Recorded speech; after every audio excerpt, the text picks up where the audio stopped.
The lives of Saints Ebba I, Abbess of Coldingham, and Ebba II, Abbess Martyr of Coldingham. Our Holy Mother Ebba I was the daughter of King Ethelfrid of Northumbria, sister of the King Martyr Oswald, and half-sister of King Oswy. On her father's death in 616, when the King Meriter Edwin conquered Northumbria, she fled to Scotland with her brother.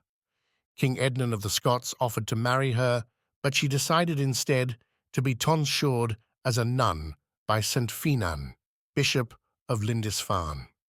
Her half-brother King Oswy helped her to found a convent in Durham, on the River Derwent, at a place that is still called Ebchester in her honour. Later, she became abbess of a double monastery at Coldingham, Berwickshire, where two distinct communities, one for men and one for women, lived.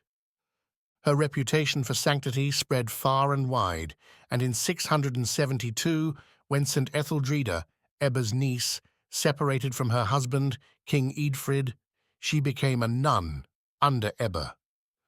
St. Ebba was famous for her wisdom. Once, King Egfrid visited the monastery with his second wife, Ermenberga, who was then seized with a sudden illness. St. Ebba interpreted this as punishment for the imprisonment of St. Wilfrid by the king, his refusal to accept the decision of the Synod of Whitby in 664 concerning the Roman Byzantine Pachalion, and the theft of St. Wilfrid's relics and reliquaries by Ermenberga.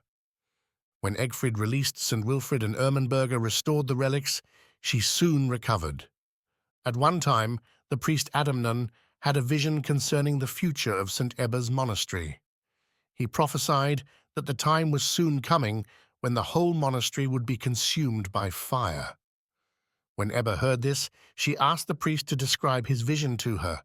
He replied, "Being busy one night lately in watching and singing psalms, I on a sudden saw a person unknown standing by me, and since I was startled at his presence, he bade me not to fear, and speaking to me a familiar manner, 'You do well,' he said, 'in that you spend this night time of rest, not in giving yourself up to sleep, but in watching and prayer.'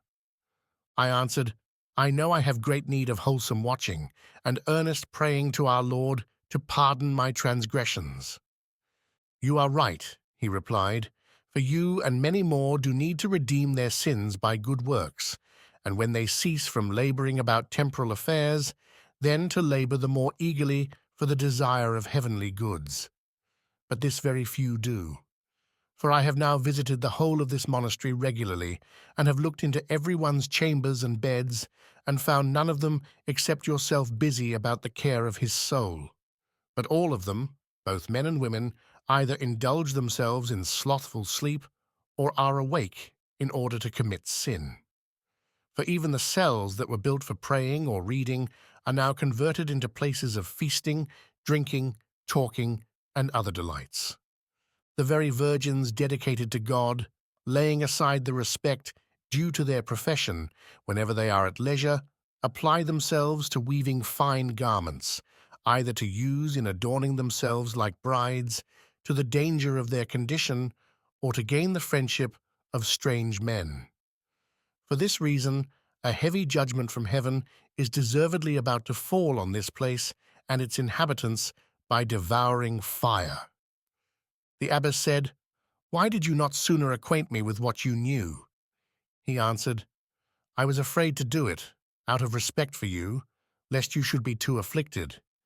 Yet you may have this comfort, that the calamity will not happen in your lifetime." When this vision was made known, the nuns corrected themselves out of fear for a few days. Moreover, at the abbess's request, the famous St. Cuthbert, Bishop of Lindisfarne, visited the monastery for a few days and confirmed by his life and conversation the way of truth which he taught. However, after the abbess's death on August 25th, 683, the nuns returned to their former evil ways, and 3 years later, the monastery was burned to the ground.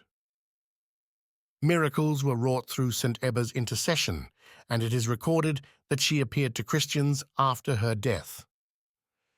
Nearly 2 centuries later, in 870, Holy Ebba II was ruling the monastery at Coldingham, which was no longer a double monastery, but one for women only.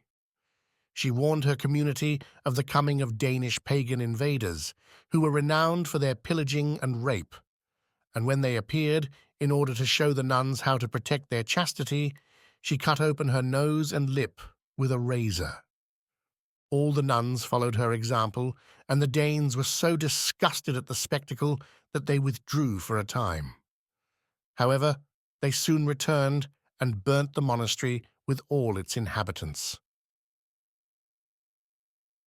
The Orthodox Church celebrates the memory of St. Ebba I of Coldingham on August 25th, the translation of her relics on November 2nd, and St. Ebba II of Coldingham on June 2nd.